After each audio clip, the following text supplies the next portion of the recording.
La préparation de la perfusion, c'est 5 grandes étapes qui sont le nettoyage du plan de travail, la préparation du matériel, la désinfection, l'injection et l'utilisation de la tubulure. Le nettoyage du plan de travail. Il nous faut des gants, du surfagnos et une lingette. Attention à ne pas repasser 2 fois au même endroit avec la lingette. Avant et après avoir utilisé les gants, il faut réaliser une friction des mains. Respectez les différentes étapes, et ce jusqu'au séchage complet des mains.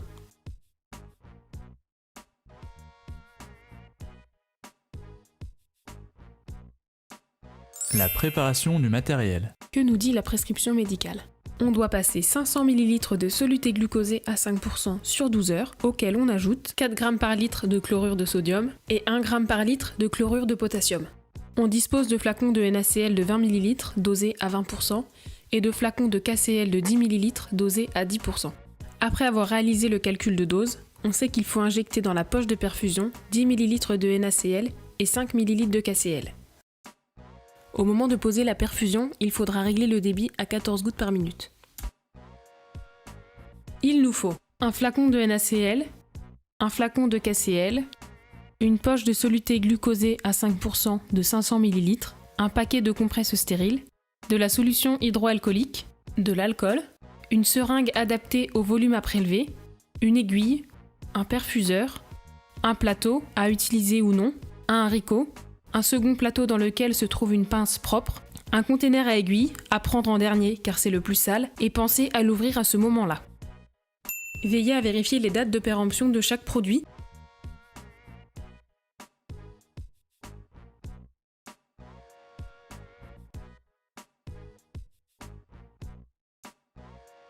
Ainsi que les dates d'ouverture pour les produits déjà ouverts, comme la solution hydroalcoolique et l'alcool.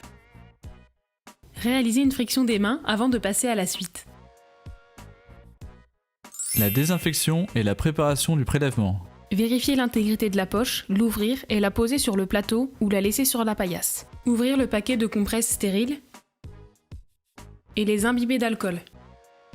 Décontaminer les cols d'ampoule avec une compresse stérile, tout en réalisant une action mécanique.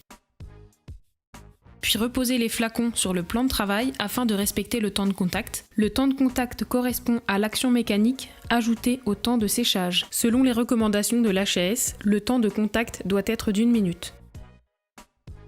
Décontaminer le site d'injection de la poche en respectant les mêmes critères. Ouvrir la seringue du côté du piston. Ouvrir l'aiguille du côté de l'embase et bien tenir les papiers de chaque côté. Sortir la seringue et la connecter à l'aiguille sans la décapuchonner. Remettre le tout dans son emballage. La préparation de l'injection. Ouvrir les ampoules avec une compresse imbibée d'alcool.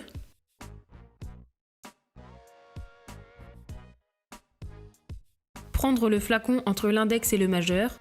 Insérer l'aiguille sans que l'embase ne touche le col de l'ampoule. Pour les droitiers, la main gauche tient le flacon entre l'index et le majeur. Le pouce de cette main permet de tenir le haut de la seringue. Le pouce et le majeur de la main droite tirent le piston alors que l'index est en appui sur le bas de la seringue. Prendre soin de ne pas toucher le piston. Placer le biseau de l'aiguille bien à l'entrée du flacon pour ne pas aspirer trop d'air. Par exemple, évitez cette position. Prélever un volume plus important que celui à injecter. Pour plus de stabilité, rapprochez les coudes. Pour purger, exercez une légère aspiration pour retirer le contenu de l'aiguille. Faire monter la bulle d'air, l'embout de la seringue doit se trouver vers le haut. La bulle d'air doit disparaître. Puis incliner la seringue vers le bas et purger doucement dans le haricot jusqu'à obtenir le volume prescrit. Injecter le premier électrolyte dans la poche de perfusion, tenir le site d'injection sans compresse et bien tenir la base de la poche, puis piquer au centre sans couder la poche. Puis répéter la même procédure pour le deuxième électrolyte. Le prélèvement. Sans toucher le piston, ni l'embase de l'aiguille.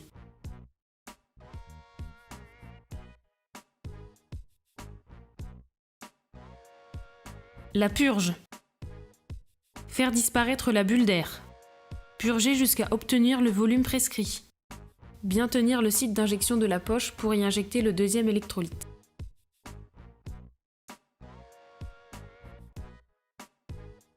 Désadapter l'aiguille de la seringue avec la pince propre, la jeter dans le récupérateur. Attention, il ne faut pas recapuchonner l'aiguille. Adapter la tubulure. Avec une compresse imbibée d'alcool, enlevez l'opercule de la poche de perfusion et la reposer au bord du plateau. Ouvrir l'emballage du perfuseur. Faire basculer celui-ci du côté transparent et le poser sur la paillasse. Décapuchonner le perforateur et percuter la poche en faisant attention à son inclinaison. Veillez à ne jamais toucher au perforateur. Chasser l'air de la poche. Remplir le compte-gouttes à moitié. Retourner la poche. Déclamper. Purger complètement la tubulure. Clamper. Coller une étiquette mentionnant le contenu de la poche, la durée de perfusion, le nom du patient ou le numéro de chambre, la date et l'heure de la pause. Pour finir, il faut évacuer les déchets, puis mettre des gants et utiliser le surfagnos pour décontaminer le matériel, à savoir la pince, le plateau, le haricot et le plan de travail. Voilà, vous êtes maintenant prêt à aller poser la perfusion.